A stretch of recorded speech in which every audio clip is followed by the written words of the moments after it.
Tala puspusan ang pagbebenta ng mga tap and go o beep card sa mga istasyon ng LRT Line 1. May live report si June Veneracion. June? Gigi, simula sa Lunes, sa August 17, uumpisahan na ng LRT Line 1 ang paggamit ng mga beep card pa southbound. Ito ang bagong ticketing system na inaasahang magpapabilis sa pagpasok ng mga pasahero sa mga istasyon ng tren. Kaya naman puspusan ang pagbibenta ng mga tap and go card. Sa northbound, mga kupo na lang ang mabibili sa mga teller's booth. Ang mga lumang magnetic card, pwede pa naman gamitin sa piling istasyon pero hanggang August 14 na lang. Dahil kupo na lang ang binibenta, humahaba ang pila ng mga commuter.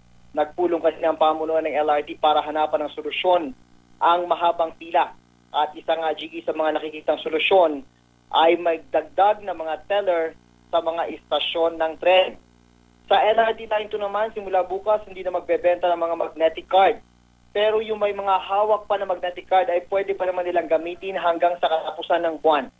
Simula sa Setyembre, tatanggalin na ang mga gate para sa magnetic card at beep card na lang ang gagamitin sa buong linya ng LRT Line 2. Gigi? Maraming salamat, June Veneracion.